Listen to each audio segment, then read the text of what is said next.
Hello दोस्तों, देखो आज ये जो वीडियो है ये टीनेजर्स के लिए है और न्यू कमर्स के लिए है जिनकी जॉब अभी भी स्टार्ट हुई है या जिन्होंने अभी भी जॉब करनी स्टार्ट किया है, ये उनके लिए है वीडियो। देखो मैंने बहुत से लोगों को देखा है कि सैलरी आती है 31 को या 1 को, 5 को, 7 को, जिस जो भी उनकी सैलरी डेट है उस टाइम सैलरी आती है और फिर होता क्या है वो उसको खर्च कर बिना किसी हिसाब के, बिना किसी बजटिंग के वो उसको लगाते रहते हैं, खर्च कर लेते हैं। फिर 25 तारीख के बाद फिर या तो वो किसी से उधार माँगते हैं कि यार 5,000 उधार दे दो, 2,000 उधार दे दो, सैलरी भी वापस कर देंगे। वो वापस कर भी देते हैं, ऐसा कोई इश्यू नहीं है। पैसे आते हैं ऐसे ही वो वापस कर देते हैं। लेकिन ये जो हैबिट बन चुकी है, जो आदत बन चुकी है लोगों की कि अपनी सैलरी जो खुद की सैलरी है उसको मैनेज नहीं करते, कोई बजट कोई हिसाब नहीं रखते, कोई प्लान नहीं करते। बस हर बार सैलरी आई उसको खर्च कर दिया और 25 तारीख के बाद फिर प्रॉब्लम आनी शुरू हो गई। फिर किसी से उधार लो या फिर जो क्रेडिट कार्ड है हमारे उसको क्रेडिट को अपना यूज़ कर लेते हैं या जो छोटी-मोटी लोन ऐप होती है उनसे भी लोन लेते हैं, उसका इंटरेस्ट बहुत सारी प्रॉब्लम खुद ही क्रिएट कर लेते हैं अपने ऊपर, जो कि नहीं होनी चाहिए। इसका सबसे और सिंपल आसान तरीका है, जैसे ही आपकी सैलरी आई, उसमें से एक काम करो, उसका एक थोड़ा-सा छोटा-सा हिस्सा, एक आप उसको सेविंग दूसरे जो भी है वो आपका दूसरा अकाउंट होगा, आप उसमें डाल दो। कहने का बेसिक सा मतलब ये है कि अपनी सैलरी का एक हिस्सा छोटा-सा हो, चाहे अगर आपकी 10,000 सैलरी है तो उसमें से 1,000 या 1,500 रुपए आप एक अच्छी जगह दूसरी जगह डाल दो या फिर अपने पे अगर इतना कॉन्फिडेंट है कि आप खुद को ही उसको बचा के रख सकते हो, अपना बचा के रखो उसको और जब ये 25 तारीख 26 तारीख में जब आपको वापस से प्रॉब्लम क्रिएट होगी तो यही 1,000-1,500 रुपये आपकी हेल्प करेंगे। इसको ये कहते हैं कि बेसिक से एक पर्सनल फाइनेंस का एक रूल है कि जो भी आपकी सैलरी है वो 10,000 हो, 20,000 हो, 15,000 हो, जो भी आपकी सैलरी है उसका 30% कम से कम आपको बचाना चाहिए। सपोज़ करो आपकी सैलरी 10,000 है, तो 7,000 में आप अपने खर्चे पूरे करो। थोड़ी-सी प्रॉब्लम होगी, पता है मुझे कि जिसको 10,000 की सैलरी है मान लो या 20,000 की है और 20,000 ही खर्च करने की आदत है, काफ़ी टाइम से चली आ रही है, तो वो एकदम तो बदलने वाली है नहीं। लेकिन धीरे-धीरे एक तो शुरू में आपको थोड़ी-सी प्रॉब्लम होगी, लेकिन बाद में क्या है ये सेविंग की आपको आदत बन जाएगी। जब हम किसी चीज़ को बार-बार करते हैं ना, तो फिर हमें खुद को भी अच्छा लगता है क्योंकि एक सपोज़ करो आप खुद बताओ आप लोग, अगर आपके अकाउंट में जब आप जब भी बैलेंस चेक करोगे और आपको पता है कि मेरे अकाउंट में यार वहाँ पे 3,000 रुपए पड़े हैं, मेरे वहाँ पे इस महीने 4,000 रुपए पड़े हुए हैं अभी, जो मुझे आगे अभी ना उनकी ज़रूरत है और आगे मुझे प्रॉब्लम होगी तो ज़रूरत पड़ेगी। कितना अच्छा आपको फ़ील होगा, कितना कॉन्फिडेंट फ़ील होगा। आप दोस्तों में भी पूरे कॉन्फिडेंट नहीं खड़े हो पाओगे। मार्केट में कहीं जा रहे हो किसी के साथ तो भी आप कॉन्फिडेंट रहोगे कि यार मेरे अकाउंट में पैसा पड़ा हुआ है। अगर कोई प्रॉब्लम हुई या मुझे कुछ अच्छा लग गया या मुझे कुछ चाहिएगा तो मेरे पास पैसा है। उस कंडीशन में क्या होगा जब सैलरी भी आ गई 10-15 दिन में वो खर्च हो गई, 20 दिन में खर्च हो गई मान लो और आपके अकाउंट में सिर्फ 50-60 रुपए या कुछ भी नहीं है, तब आपको ना घूमने में अच्छा लगेगा, बैठते हुए अच्छा नहीं लगेगा, रात को सोओगे तब भी अच्छा नहीं लगेगा कि यार अकाउंट तो खाली पड़ा है, उसमें कोई मज़ेदारी नहीं है। इसलिए बहुत अच्छी आदत है सेविंग की। सबसे पहले अपनी एक थोड़ा-सा हिस्सा अपनी सैलरी का बचाना शुरू करो। मोस्ट पॉसिबली अगर कर सको तो एक 2 अकाउंट कर लो आप, जिसमें एक तो आपकी सैलरी आती है, एक और आजकल तो मोबाइल से अकाउंट खुल जाते हैं ज़ीरो बैलेंस के, एक दूसरा अकाउंट ओपन करवा लो। जैसी सैलरी आई उसमें से 2 या ढाई हज़ार रुपए, कहने का मतलब अपनी सैलरी का 30%, ये ढाई 3 हज़ार में 10,000 के हिसाब से बता रहा हूँ।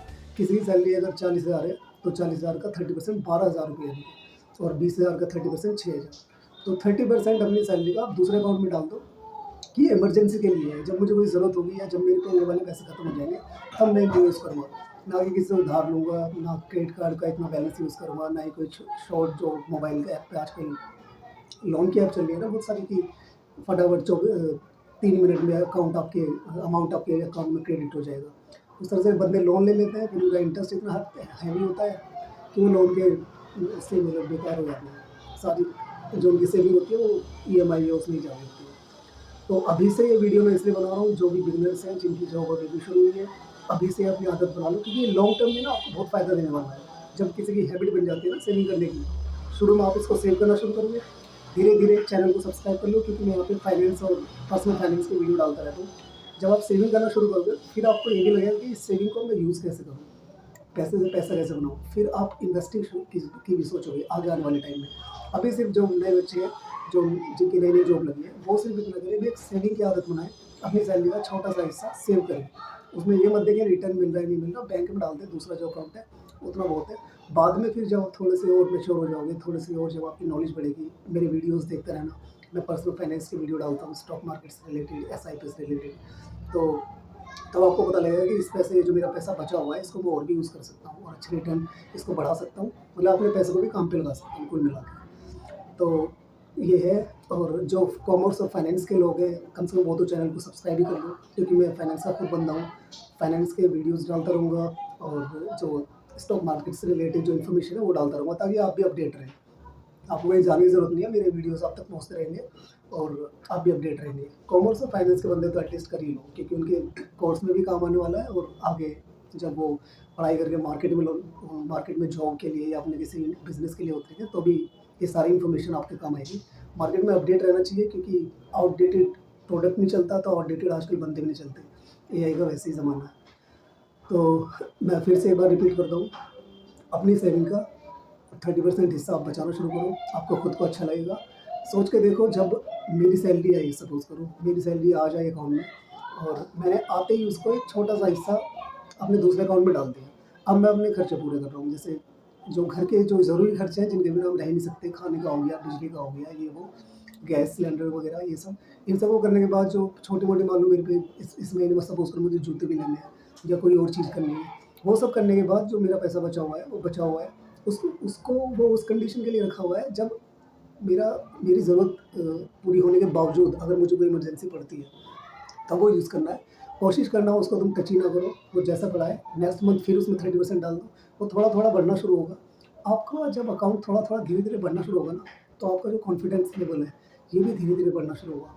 4 लोगों में फिर आप ऐसे खड़े हो पाओगे, अपने किसी रिश्तेदार में जब जाओगे, तो आपको बस ये पता होना चाहिए कि यार मेरा वो जो अकाउंट है ना, उसमें बैलेंस है। किसी को बताने की ज़रूरत नहीं है, ये चीज़ें शेयर नहीं करते, किसी से भी नहीं शेयर करते। आपके अकाउंट में कितने पैसे पड़े हैं, आपके अकाउंट कौन से अकाउंट में पैसे पड़े हैं, किसी के साथ शेयर मत करो। बस जब आपके दिल और दिमाग को ये पता होगा ना कि मेरे उस अकाउंट में पैसे पड़े हुए हैं, चाहे वो थोड़े ही सही। शुरू में तो थोड़े-थोड़े से ही कहते हैं कि पहली चाल चलनी पड़ती है, छोटे-छोटे से ही बड़ा बनता है।